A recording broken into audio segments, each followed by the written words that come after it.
여러분 성경을 좀 펴셔서 두시면서 말씀을 드리면 5장도 좀 왔다 갔다 해야 되니까 여러분 더 말씀을 이해하는데 도움이 될 것 같습니다.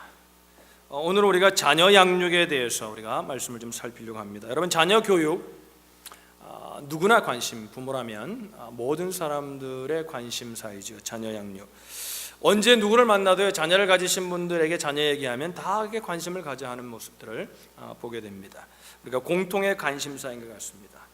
그런데 또 자녀 양육을 하면서 제일 힘들어하는 것도 또 자녀 양육인 것 같습니다. 참 힘들어들 하세요. 힘들어들 하시고 어쩔 줄 몰라 하시고 어떤 경우에는 포기 아닌 포기, 이제 나는 안 되는가 보다, 나는 부모로서 얘들을 잘 양육할 수 없는가 보다 그렇게 생각해서 그냥 먹이고 입히고 잘 공부시키는 데만 그렇게 신경을 쓰는 것들을 봅니다. 우리는 하나님의 자녀라면, 우리가 하나님을 만난 하나님의 사람이라면 특히 자녀들에 대해서 우리가 하나님이 주시는 비전이 무엇인가를 우리는 곰곰이 고민하게 됩니다. 그러나 여러분, 우리가 꼭 기억해야 될 것은 그 하나님이 주신 그 자녀를 향해서 우리에게 하나님이 주신 꿈과 소망이 있는데 그 꿈과 소망은 꼭 주님 안에서 이루어야 할 것이라는 겁니다. 할렐루야. 또 이룰 수 있다는 사실을 여러분 생각하면서 우리가 그런 소망을 가지고 마음의 문을 열고 오늘 자녀 교육에 대해서 말씀을 생각해 보면 좋겠습니다. 물론 오늘 다루려고 하는 자녀의 양육에 관한 문제는 일반 양육에 관한 문제가 아니라 크리스찬 자녀 교육에 관한 내용입니다. 우리가 교육에서 흔히 쓰는 단어 가운데, 많이 쓰는 단어 가운데 모델링이라는 단어를 많이 씁니다. 그러니까 모델링, 우리 한국말로 하면 본 이렇게 할 수 있겠죠. 이 모델링 어려운 게 아니고 이런 거 아니겠어요? 여러분 제가 처음에 이제 학교에 들어가기 전에 저희 아버님이 이렇게 공책을 하나 사오신 기억이 제 어릴 때 있습니다. 그게 참 싫었어요.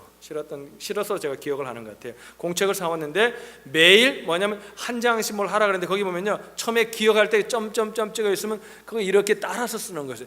여러분 근데 그게 한 장 쓰는데 한참 걸리더라고요.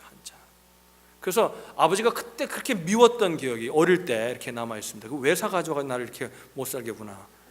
왜 그 매 숙제를 해야 되거든요. 그러니까 아버지가 저희 아버님이 좀 철저하세요. 숙제를 하면 이렇게 검사를 해요 저녁에. 그러니까 이거 꼭 했던. 근데 이제 며칠을 쓰다 보니까 이렇게 처음에는 반듯하게 쓰는 게 어려운데 반듯하게 쓰게 되고 한 장 쓰는 게 쉬워지더라고요. 그래서 됐구나 했는데 그 다음부터는 2장씩 쓰라고 또 이렇게 했던 기억이 납니다. 그게 바로 모델링 본이라는 것이죠. 모델이라는 것이죠. 여러분 하나님이 우리가 모델링, 자녀를 양육할 때 모델링이라는 본을 보이는 것으로 자녀들을 양육하는데 하나님이 자녀 교육을 위해서 그 모델링할 수 있는 첫 번째 가장 중요한 인물로 누구를 지목하셨냐면 부모를 지목하셨다는 겁니다. 자녀 교육과 관련해서 얻을 교훈이 오늘 에베소서 6장 본문에 있는데요. 여러분 5장은 어떤 내용이었습니까? 부부 관계에 관한 내용이 나옵니다. 그죠? 부부가 어떻게 살아야 되고 피차에 서로 복종하고 그죠? 그리고 뭐예요? 아내는 남편에게 순종하고 그죠? 남편은 아내를 그리스도가 교회를 사랑하여 자기 몸을 내어 주신 같이 사랑해야 된다. 그러니까 그 전체적인 결론을 내면 요즘 말로 표현하면 이런 거 아니겠어요? 서로를 존중하고 그죠? 서로를 사랑하라는 것 아니겠어요? 오늘 보세요. 오늘 이 사도 바울이 오늘 편지를 쓰면서 에베소 교회 편지를 쓰면서 믿음의 실질적인 문제를 나누면서 가정이라는 문제, 그 당시에도 위기였던 그 가정의 문제를 다루면서 부부의 문제를 다루고 난 후에 이제 자녀에 관한 얘기를 하고 있다는 겁니다. 왜 그럴까요? 오늘 바울의 마음속에는 이런 것이 있었던 것 같습니다. 우리가 모델링을 하는데 부모를 선택했는데 그 부모가 자녀들을 양육할 때 모델링할 수 있는 어떤 변이 되어야 되는데 그 가장 큰 모델링의 첫 번째 거는 뭐냐면 왜 5장의 말씀과 6장의 말씀이 연결되냐면 부부가 행복한 삶을 살아야 한다는 겁니다. 자녀를 양육할 수 있는 가장 좋은 토양은 뭐냐면 그것은 부부가 행복하게 사는 것이라는 겁니다. 그러니까 지극히 성경적인 가정의 모습은 부부가 서로를 사랑하고 존경하는 그런 모습 속에서 행복한 모습을 가지고 살아갈 때 자녀들은 그 토양 속에서 바르게 자랄 수 있기에 오늘 사도 바울은 부부의 삶을 다루고 난 후에 오늘 자녀에 관한 이야기를 하고 있는 것입니다. 여러분 브라이언 채플이 쓴 Each for Other이라는 책이 있습니다. 이게 한국말로 번역은 되지 않아요. 참 좋은 책인데 거기 보면은 이런 얘기를 해. 자기의 개인적인 얘기를 하면서 이 부부가 이분이 결혼을 하신 분인데 자녀가 많아요. 자녀가 많은데 부부 관계가 좋을 때 첫째와 둘째를 양육해가지고 이제 낳고 키웠고 셋째와 넷째와 다섯째를 키울 때는 부부 관계가 굉장히 크라이시스에 있었다고 합니다. 굉장히 어려웠다고 합니다. 그런데 나중에 자기는 그런 생각을 나중에 돌아보니까 첫째와 둘째와 또 그 나머지 셋의 관계가 좋을 때 자녀를 양육했을 때와 관계가 좋지 않을 때 자녀를 양육했는데 그 자녀들이 나중에 크고 나니까 정서나 인격이나 사회적인 대인 관계에서 현격한 차이를 보였다는 것입니다. 이게 꼭 그렇다는 것은 아니지만 이분이 그 자기의 그 부끄러운 과거의 예를 들면서 우리에게 하고자 하는 말이 뭐냐면 우리는 거기엔 동의할 수 있을 것 같아요. 부부관계, 가장 좋은 자녀를 양육하는 토양은 좋은 부부관계라는 겁니다. 그러니까 여러분 또 이런 생각이 들까요? 우리는 안 될 거야. 여러분, 그러나 완벽한 부부는 없습니다. 완벽한 자녀도 없습니다. 그렇지 않습니까? 그죠? 그런데 하나님은 왜? 좋은 토양을 위해 노력하라는 겁니다. 우리가 완벽하지는 않지만 여러분 우리가 왜 완벽하지 않을까요? 우리는 죄인이기 때문에 그렇습니다. 죄인은 어떤 사람들이에요? 자기중심적입니다. 죄인은 늘 넘어지고 깨어지는 사람들이죠. 그렇게 비록 흠이 있고 부족한 부부이지만 부모가 되었다면 서로가 사랑하고 존경하려고 노력하며 살면 그 가정은 하나님 보시기에 안정된 가정이고 좋은 토양이 될 수 있다는 겁니다. 브라이언 채플 얘기를 또 합니다. 이분의 얘기가 참 마음에 와닿아서 제가 얘기 드립니다. 이분이 또 이런 얘기를 해요. 크리스천 가정은 실패할 특권이 있는 곳이고 용서를 구할 수 있는 곳이며 그리고 다시 시도할 수 있는 곳이다. 그곳이 바로 크리스천 가정이다. 하나님과 우리가 패밀리, 우리가 하나님의 자녀입니다. 여러분 믿으시면 아멘. 하나님 앞에서는 실수도 용납이 됩니다. 다시 시작할 수 있는 곳입니다. 다시 용서를 구할 수 있는 곳입니다. 이것이 바로 크리스천 가정이라는 겁니다.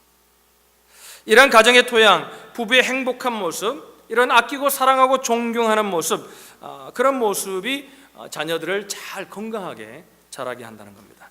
그러면 여러분 부모의 그런 모습은 어떤 모습일까요? 저는 한 예를 듣는데 여러분 좀 유모책에서 본 예인데 이게 참 마음에 와닿아서 이런 실질적인 구체적인 모습이 아닐까 이런 생각을 합니다. 어떤 할아버지와 할머니가 계셨는데 연세가 이제 80이 넘으신 분인데 두 분이 이렇게 이제 잠에 주무시기 위해서 저녁에 이렇게 일찍 이제 잠자리에 들으셨습니다. 이불에 누워 있는데 조용히 이제 금방 잠이 오지 않잖아요. 이제 노인이라도요. 잠이 금방 오지 않으시잖아요. 그러니까 이제 가만히 누워 있다가 할머니가 느닷없이 이렇게 얘기를 합니다. 여보, 우리가 젊었을 때는 내가 잠자리에 들기 전에 당신이 나를 이렇게 꼭 안아줬는데. 그러니까 할아버지가 못 이기는 척하면서 할머니를 꼭 이렇게 안아줍니다. 이제 그러고 됐어요. 끝날 줄 알았습니다. 할머니가 안아주니까 기분이 좋은 겁니다. 할머니가 또 이렇게 얘기합니다. 당신이 젊었을 때는 뽀뽀도 해줬는데 연세가 드시면 입냄새도 많이 나잖아요. 그때 할아버지가 할머니가 뽀뽀를 합니다. 이제 그러면 끝난 줄 알았어요. 그런데 또 할머니가 기분이 더 좋아진 거예요. 그 여자분들은 기분이 좋아지면 끝이 없잖아요. 이렇게 얘기합니다. 할머니가 당신이 젊었을 때는 항상 내 귀를 꼭 깨물어 줬는데. 그러니까 할아버지가 벌떡 일어나더니 그냥 나가는 겁니다. 그러니까 이제 할머니가 민망해졌습니다. 내가 너무 많은 걸 요구했구나. 할머니가 이런 생각을 합니다. 민망해진 할머니가 할아버지를 부릅니다. 영감, 다정하게 부릅니다. 영감, 어디 가요? 들려오는 할아버지의 대답이 걸작입니다. 틀니 가지러. 여러분, 이게 행복한 부부의 모습입니다. 할렐루야. 불행한 부부는 어떻게 합니까? 끝이 없어 이 예편나가 이렇게 얘기하죠, 그렇죠? 이 할망구가 이렇게 얘기합니다. 틀니 가지러. 여러분, 부모가 이렇게 같이 웃을 수 있는 아름다운 모습으로 늙어야 실수하고 넘어지는 자녀들이 용서받고 다시 시도할 수 있는 아름다운 토양이 제공되지 않겠습니까? 그러니까 첫 번째 모델링을 할 때 우리가 가장 중요한 것은 뭐냐면, 그러니까 보세요, 자녀 때문에 부부의 삶을 포기한다. 어떤 사람들은 자식에게 올인하는 분들이 있습니다. 여러분, 그건 자식을 행복하게 만드는 길이 아닙니다. 부부가 가장 우선입니다. 할렐루야. 그러니까 여러분, 자녀들 위해서만 시간 보내지 말고요, 부부와 같이 앉아서 커피를 마시고 같이 인생을 얘기하고 같이 좋은 시간을 보낼 수 있는 얘기들을 우리가 해야 합니다. 이게 가장 첫 번째 우리가 모델링할 때 중요한 모습이고요. 두 번째 모델링은 자녀들을 향한 메시지 속에서 우리가 발견할 수가 있습니다. 오늘 본문으로 돌아가 보겠습니다. 자녀들에게 한 명령이지만 우리가 부모들이 눈여겨보아야 합니다. 6장 1절에 보시면 이렇게 말합니다. 우리 다 같이 한번 읽어보죠. 읽습니다. 시작. 자녀들아, 주 안에서 너희 부모에게 순종하라. 이것이 옳으니라. 자, This is the right thing to do. 이것이 옳은 일이다. 뭐가 옳은 일이라고요? 자녀가 부모에게 순종하는 것이 옳은 일이라는 겁니다. 그러니까 이 말은 이런 거예요.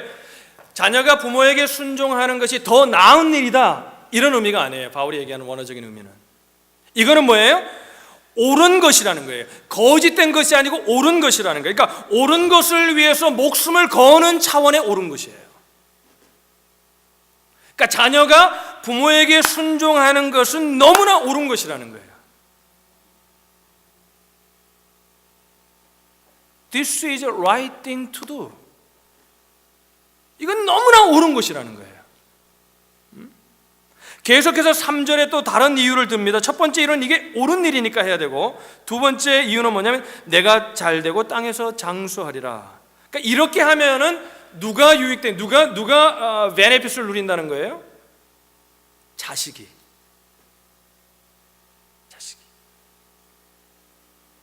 자녀들이 부모에게 순종해야 될 두 가지 일을 분명하게 밝힙니다. 첫 번째는 뭐예요?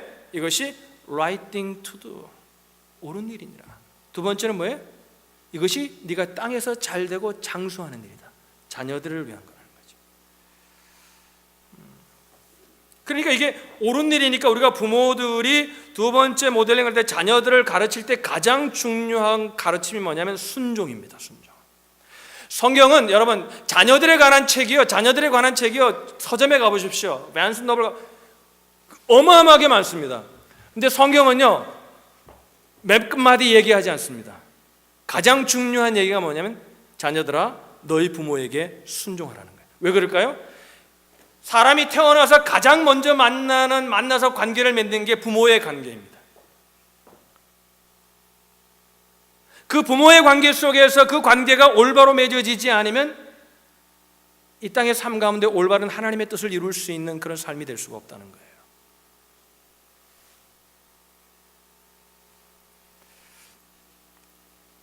그러니까 우리 여러분은 어떻게 이걸 가르쳐야 되겠어요? 애들에게 순종해라. 해요, 안 해요? 왜 안 하죠? 성경적인 표현을 보면요, 훈련이 필요한 귀여운 죄인이에요. 자녀가 살아가는 게 죄인이에요. 안 되는 겁니다. 계속해서 훈련은 뭐예요? 계속해서 반복해야 한다는 거죠. 우리가 한 예를 들면 이런 겁니다. 공공장소에서나 식당에서 막 이제 어른들이 밥을 먹는데 애들이 막 뛰어다니고 걸어다니고 막 소리를 지르고 막 그럽니다. 그러면 그 애를 보는 사람들이, 다른 사람 피해를 보는 사람들이 이렇게 고개를 막 돌립니다. 누구 찾는 거예요? 에? 하나님 찾는 거예요? 부모 찾는 거예요. 왜 부모를 찾는 거예요? 왜 버릇없는 아이를 부모가 그냥 두느냐는 거죠. 그러니까 보세요. 세상 사람들의 인정과 축복을 받으면서 자라도 시원찮은데 주위 사람들의 핀잔이나 듣는다면 여러분 자녀들이 어떻게 바로 자랄 수 있겠어요? 그러니까 가장 먼저 부모와 자식의 관계 속에서 어떤 관계를 맺을 수 있는지 우리가 순종을 가르쳐야 하는 이유가 거기에 있다는 겁니다. 그러니까 자녀들을 훈련시키는 것은 그들을 위해 좋은 것이고 유익한 것이라는 거죠. 부모에게 순종하는 것을 가르치면 부모가 순종하는 것을 자녀들에게 가르치면 대인관계가 달라집니다. 여러분 저희 집에 좀 부끄러운 얘기면 우리 집에 애가 셋입니다. 첫째는 조금 엄하게 키웠습니다. 제가 왜냐하면 그렇게 하지 않았는데 부모님의 영향을 받은 것 같아요. 저도 엄하게 커서 그런지 엄하게 키웠습니다. 근데 나머지 둘은 그렇게 못했어요. 여러 가지 원인이 있지만 그 원인 중에 하나가 저희 집사람도 원인입니다. 왜? 저희 집사람은 이렇게 자꾸 애들 나무라는 걸 좋아하지 않아요. 이렇게 엄하게 키우는 거를. 그래서 그래 좋다. 싸우기 싫으니까 집에서는 아내가 대장이잖아요. 그러니까 시키는 대로 그래 넘어갔어요. 특히 둘째는요, 이렇게 저희 여러분 둘째를 아시는 분들 좀 이렇게 애교가 있습니다. 잘못하면 아빠 이러면 그냥 넘어가야 돼요. 넘어가야 돼요. 그러니까 대부분이 그냥 넘어갑니다. 첫째는 야단을 더 먹어요. 왜? 걔는 가만히 있으니까. 근데 둘째는 늘 넘어갑니다. 그런데 여러분, 다 넘어가줘도 제가 넘어가지 않고 엄하게 다스린 한 가지 원칙이 있습니다. 그게 뭐냐면 순종입니다. 학교의 선생님들에서 내가 컴플레인 하면은 제가 꼭 매를 들었습니다. 왜? 순종해야 한다는 겁니다. 너는 학생의 입장이다. 선생님들이 다 다르다. 교회에서도 그랬고 부모에게 특히 그러면 제가 꼭 매를 들었습니다. 여러분, 자녀들이 아무리 귀여워도 성경적으로 말하면 귀여운 죄인들입니다. 미안합니다. 본문 4절에 이런 얘기를 합니다. 자녀들을 노엽게 하지 말라. 따라합시다. 자녀들을 노엽게 하지 말라. 성경에 부모가 자녀를 양육하는데 부모가 명심해야 될 말은 이 한마디밖에 성경이 하나님 말씀하지 않았습니다. 자녀들을 노엽게 하지 말라.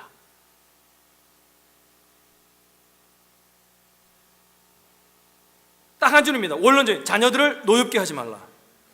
노엽게 하는데 여러 가지 원인이 있겠죠. 그런데 여러분, 성경 상담학자인 제이 아담스에 의하면은 자녀들을 노엽게 하는 중 하나가, 가장 큰 것 중에 하나가 뭐냐면 부모가 자녀들을 디스플린 시키지 않는 거라는 겁니다. 훈련시키지 않는 거라는 겁니다. 그러니까 자녀들이 조그만 애들 화를 내고 자기가 뭐 뜻대로 안 되면 화를 낸다는 겁니다. 이게 누구의 책임이냐면 이 교육학자인 고 상담학자인 이 아담스는 부모의 책임이다. 디스플린 시키지 않았기 때문이다. 그러니까 이 디스플린, 이 훈련은 구체적이고 실제적이어야 한다는 거죠. 제가 여러분 마음에 와닿게 우리가 얼마나, 부모들이 얼마나 엉뚱하게 훈련하는지 저도 얘기를 하는 겁니다. 우리가 엉뚱하게 자녀들을 사랑한다는 그 감정에 녹아서 엉뚱하게 얼마나 훈련하는지 제가 한 예를, 여러분 다 공감할 수 있는 예일 것 같아요. 하나를 제가 드릴게요. 여러분, 미국에는 쓰레기 버리는 날이 있습니다. 저희 동네에는, 저희 이렇게 있는 스트릿은 프라이데이입니다. 프라이데이. 제가 그래서 프라이데이 모닝이 되거나 목요일 날 되면 저녁에 쓰레기통을 갖다 놓죠. 근데 유치원 다니는 애가 이렇게 가다가 가끔 보는 게 뭐냐면 쓰레기통 위에 올라가 놓은 애들이 있습니다. 근데 쓰레기통 밑에 바퀴가 달려서 넘어지면 큰일 납니다. 그러니까 엄마가 보고 이렇게 합니다. 야, 내려와. 내려옵니까? 안 내려옵니까? 엄마 말 잘 안 듣습니다. 유치원 애들도 안 내려옵니다. 그러면 엄마가 또 이렇게, 야, 당장 내려와! 또 큰 소리를 하죠. 안 내려옵니다. 그러면 이렇게 협박을 합니다. 너 내려와. 안 내려와? 너 아빠 오면은 너 죽을 줄 알아. 미국 부모들도 비슷해요. 안 내려옵니다. 그러면 이렇게 얘기합니다. 3살 동안 내려와. 안 내려오면 나 간다. 이제 협박을 해요. 하나, 둘, 안 움직여. 그러면 둘 반, 반의 반. 나중에 어떻게 해요? 내려오면 아이스크림 사줄게.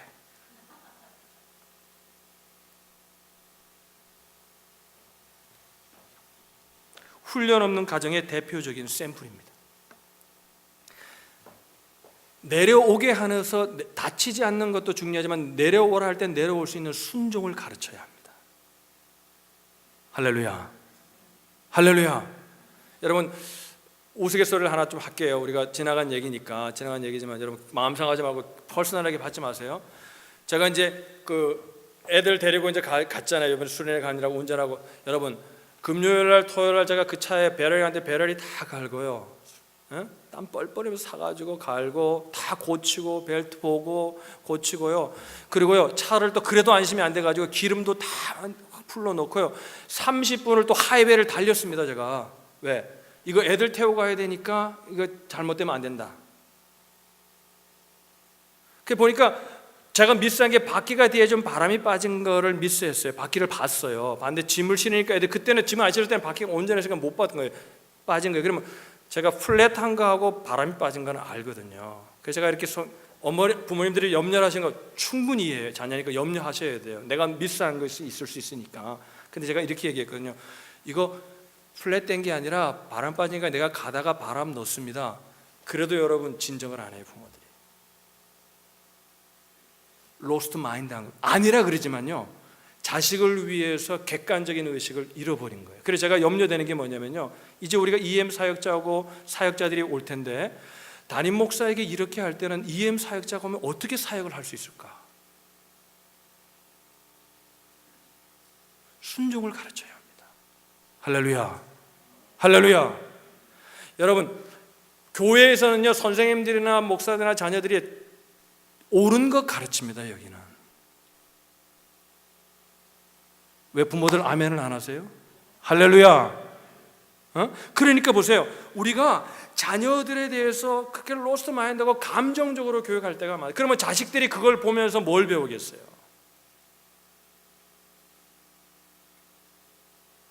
제가 미국 교회 미니스트리로 헌신할 때 그 미국 교회는요 참 교육이 잘 된 교회입니다. 여러분 언제 한번 가보세요. 그리스에 가면 First Bible Baptist Church라는 데가 있습니다. 자유분방합니다. 그런데 여러분 질서가 분명하고요, 애들이 얼마나 순종 잘하는지 모릅니다. 이게 문화입니다. 교회의 문화입니다.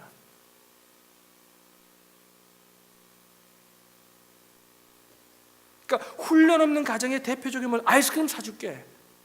애들이 안 다치는 게 문제가 아니라 순종을 가르쳐야 애들이 부모와의 관계가 잘 되어야 그것이 인간관계로 맺어져서 나가서도 사회생활을 잘하는 모습을 봅니다.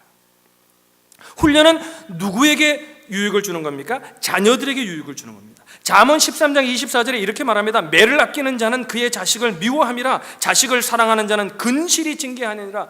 여러분, 자식을 징계하는 자는요 성실하게 징계한다는 거예요. 근면한 것처럼. 이것이 두 번째 모델링에 관한 얘기입니다. 순종을 가르쳐야 합니다. 우리 옆에 분에게 얘기합시다. 순종을 가르치십시다. 자, 세 번째 모델링이 있습니다. 4절의 말씀입니다. 4절 읽어볼게요. 우리 다 같이 한번 읽겠습니다. 시작. 아비들아 너희 자녀들을 노엽게 하지 말고 오직 주의 교훈과 훈계로 양육하라. 자, 모델링하는 부부의 모습, 부모가 자녀들에게 순종을 가르치고 훈련하고 디스플레이하는 것을 하라고 말합니다.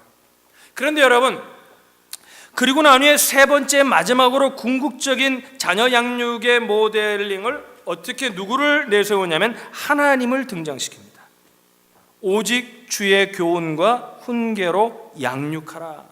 5장 1절에 보면은 이런 말씀이 있습니다. 사랑하는 자녀와 같이 너희는 하나님을 본받는 자가 되라. 그 본이라는 게 뭐냐면 모델링이라는 겁니다.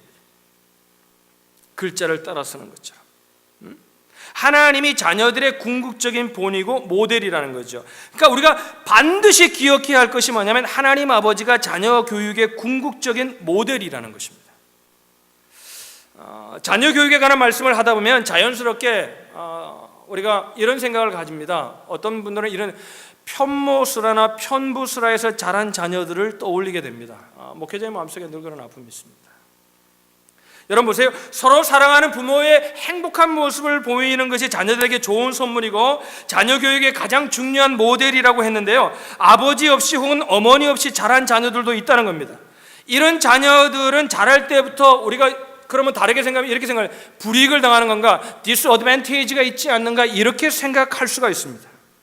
그래서 오늘 성경은 마지막에 뭐라고 하냐면 가장 중요한 것, 부모가 혹시 편부스라에서 편모스라에서 자란다 할지라도 그것을 커버할 수 있는 하나님의 길을 여셨습니다. 그것이 뭐냐면 오직 주의 교훈과 훈계로 하나님이 그들의 모델링이 되어주시겠다는 겁니다. 여러분 그런 자녀들이 편모, 편부스라에서 자라는 자녀들이 불이익을 당하는 게 절대 아닙니다. 여러분 그런 생각을 버리십시오. 그건 성경적인 사고의식이 아닙니다. 여러분 갈등하고 싸우는 부부가 있으면 자녀들에게 디스어드밴티지가 있지만 혹여나 우리가 잘못해서 먼저 하늘나라 보내게 되면 우리가 좀 잘못해서 이혼해서 헤어진다 할지라도 여러분 편모, 편부스라에서 자란다고 해서 디스어드밴티지가 있는 게 아니라는 겁니다. 오히려 더 성숙하고 오히려 더 축복의 사람이 될 수 있는 그릇이 될 수 있다는 겁니다. 여러분 자녀 교육이 부모에 따라서 흑백 논리가 그물 가듯이 갈라진다면 우리가 왜 하나님을 믿겠습니까? 그런 게 아니라는 거죠. 한 예를 들게요. 여러분 히스기야 왕은 남과 북이 갈라졌을 때의 왕들 가운데 가장 의로운 왕이고 가장 선한 왕이고 가장 신앙의 왕이었습니다. 그런데 여러분 아이러니하게도 히스기야 왕의 아버지가 왕이었을 때 그 왕은요 이스라엘과 남유다를 통틀어서 가장 악한 왕이었습니다. 어떻게 그 악한 왕인 그 아버지의 모습을 보고 자란 히스기야가 그런 신앙의 사람, 그런 훌륭한 백성을 생각하고 하나님을 생각하는 왕이 될 수 있었습니까? 하나님이 그의 아버지가 되어주셨기 때문인 것입니다. 할렐루야. 다윗과 사울을 보십시오. 다윗, 하나님이 마음속에 그는 내 마음에 합한 자라고 하실 정도로 다윗은 정말 하나님을 사랑하고 하나님을 귀중히 여기는, 하나님이 기뻐하시는 인물이었습니다. 사울은 어땠어요? 사울은요, 하나님이 버렸다 그랬어요. 그런데 여러분, 자녀를 보면 어때요? 그 많은 자식들 때문에 다윗은 너무나 힘든 인생을 삽니다. 그래서 하나 건진 게 솔로몬인데 솔로몬도 말년에 이상한 길로 빠집니다. 그런데 여러분, 그 사울과 같은 악한 왕의 아들인 요나단은 여러분, 하나님 보시기에 너무나 아름다운 인물로 자랍니다. 할렐루야. 하나님의 아버지가 되시면 된다.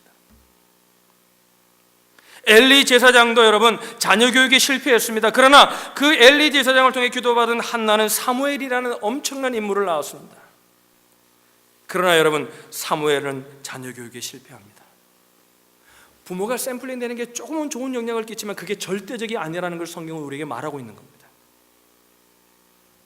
여러 가지 교육적인 원인이 있고 여러 가지 원인을 분석하고 여러 가지 원인을 얘기할 수 있겠죠. 그럼에도 불구하고 원칙적으로 성경적으로 돌아가 얘기한다면 결국 이 모든 공백을 메우시는 분이 하나님 아버지라는 것을 우리는 확신해야 합니다. 할렐루야. 사랑하는 우리 오늘의 지체 여러분, 우리 부모들도 우리가 완벽하지 않습니다. 그러나 그 완벽하지 않은 공간을 하나님 아버지는 메워주실 수 있다는 겁니다. 저도 자녀 교육에 성공했다고 말할 수 없습니다. 어떻게 보면 실패한 사람 중에 한 사람일 것입니다. 셋을 키웠지만 참 아쉬운 점이 너무나 많습니다. 키울 때 보면. 그럼에도 불구하고 여러분, 감사한 것 하나가 있는데 그게 뭐냐면요, 아이들이 신앙을 지키면서 교회를 섬기고 이번에도 가서 쌤이 그렇게 울며 은혜를 받고 하나님을 사랑하는 모습을 보면요, 이거 깨닫습니다. 이건 내가 하는 게 아니구나, 하나님이 하시는 거구나. 할렐루야. 어쩔 수 없이 홀로 된 가정에서 자라는 부모들에게도, 자녀들에게도 부모로 인한 불이익은 조금은 있을 수 있겠지만 하나님이 그들의 아버지가 되어주시면 충분히 다 덮을 수 있다는 겁니다. 말씀을 마칠게요. 우리 둘째 아이가 고등학교 갔을 때 일어난 해프닝입니다. 집사람이나 애는 잊어버렸을 수 있지만 저는 제 가슴 속에 참 남아있는 해프닝이 하나 있습니다. 어느 날 이제 하이스쿨 간 지 얼마 안 됐는데 학교를 갔다 오더니 아빠, 둘째 우리 딸이 아빠 나 기 뚫고 귀걸이 하고 싶다는 겁니다. 제가 우리 유스애들 귀걸이 한 걸 보면 참 이쁘다 그런 생각을 많이 했어요. 근데 걔가 하겠다 그러니까 제가 이상하게 싫더라고요. 그래서 No, 대학 가면 네가 알아서 해. 안 돼, 고등학교 때는. 그랬어요. 그 애가 입이 다 빨려 나왔습니다. 그래서 안 되는 거야. 그런데 어느 날 제가 기도하는데 하나님이 제 마음을 보게 하시면서 회개하게 하시는 겁니다. 내가 아이에게 귀 뚫지 말라고 경고했던 이유가요, 정말 그 딸을 위한 것이 아니었다는 사실을 깨닫게 하신 겁니다. 정확하게 말하면 이런 얘기예요. 너 아빠 부끄럽게 하지 말라는 거예요. 아빠가 목사인데. 그래서 제가 울고 하나님께 회개했습니다. 하나님 잘못했습니다. 그리고 제가 그 주말인가 아마 그 다음 주에 마켓플레이스 몰 데리고 가서 집사람 보고 데려가서 귀 뚫어주고 금으로 하나 해줬습니다. 좋아하더라. 우리가 자녀들에게 이렇게 얼마나 자녀들을 양육하면서도 얼마나 자기중심적인지를 우리는 깨달아야 합니다. 우리는 자녀들에게 부모로서 가끔 화를 냅니다. 그런데 그 이유가 아이들을 위한 거룩한 분노인지 아니면 자기 체면 구겨지는 것을 참지 못해서 정도 이상의 훈육을 위해 노엽게 하는 것인지 우리는 우리 자신을, 부모된 우리를 돌아보아야 합니다. 여러분, 하나님 아버지는 우리 때문에 자기의 명예가 실추되고 자기의 얼굴에 먹칠을 하고 자기를 부끄럽게 하는 것을 우리 하나님 아버지는 개의치 않으셨습니다. 왜냐하면 예수님은 여러분과 나를 위해 발가벗겨 주시는 것도 개의치 아니하셨고 십자가에 달려 죄인으로 죽는 것조차도 우리 예수님은 아무렇게 개의치 않으셨습니다. 우리 하나님 아버지는 우리를 부끄러워하지 않으셨습니다. 왜 그랬을까요? 내가 그 부끄러움을 감당할 때 그것을 통해 그 예수를 믿고 내가 구원받을 것을 바라보며 참으셨기 때문입니다. 할렐루야. 우리는 주변에 조금 몸에 장애를 갖고 있는 자녀를 갖고 있는 부모들을 봅니다. 여러분, 그러나 내 아이가 장애를 가졌다고 부끄러워하는 부모를 저는 본 적이 없습니다. 아직까지. 오히려 자랑스럽게 여기고 조금도 손이 갈지는 몰라도 정말 사랑하고 정말 사랑하는 모습을 볼 때마다 그것이 바로 주님이 우리를 사랑하신 사랑이 아닌가, 이런 생각을 하며 은혜를 받을 때가 많습니다. 죄로 인해 엉망이 된 우리를 부끄럽게 여기지 않으시고 우리를 위해 십자가 지는 일을 게으르지 않으셨던 주님의 사랑을 받은 우리의 궁극적 모델링은 하나님 아버지십니다. 여러분, 우리 자녀들이 주님을 바라보고 주님이 아버지인 것을 깨닫고 오늘 승주가 나와서 간증한 것처럼 정말 그것이 세월이 지난다고 되는 것이 아니라 우리가 기도해야 되고 우리가 철저하게 힘써야 되는 것입니다. 여러분, 참 이번에 가서 감사한 일이 뭐냐면요, 이번에 애들이 보통 한 150명, 200명 정도 왔는데 이번에 한 80명밖에 안 왔어요. 우리 교회가 제일 많이 갔습니다. 우리 교회가 안 갔으면 그 수련을 못할 뻔했어요. 왜 못 왔냐니까 뉴욕이나 뉴저지에 사는 분들은요, 학원 보내야 돼서 못 온다는 거예요. 여러분, 우리 자녀들은 학원 보낼 학원이 없으니까 얼마나 축복입니까? 할렐루야. 그러니까 그 맨하탄에서 목회하시는 데니엘 리라고, 그분은 미국 사람들 다민족을 목회하는 분인데 학생들이 아니라 프로페셔널들 목회하는 분입니다. 이분이 변호사다가 목회자가 됐는데 그분이 이렇게, 에이 패스터, 자기가 5살 때 이민 왔는데 그때는 과외라는 게 없다는 게 매일 노는 거였다는 거예요. 그래서 우리가 이민 왔다는 거예요. 수련회를 안 보내고 학원을 보냅니다. 부모들이, 믿음의 부모들이. 목사님들이, 거기 장로님도 있고 거기 권사님 애들도 있다는 거예요. 여러분은 믿음이 필요 없잖아요. 보낼 데가 없으니까. 할렐루야. 얼마나 축복입니까? 나를 위해 십자가를 지었던 주님이 계시기에 우리도 본인의 체면이나 부끄러움 당하는 것을 게으르지 않고 자녀들을 위해 무릎을 꿇으시고 기도하시고 믿음의 자녀로 교육하는 데 힘쓰는 저와 여러분들이 되시기를 주님의 이름으로 축복합니다.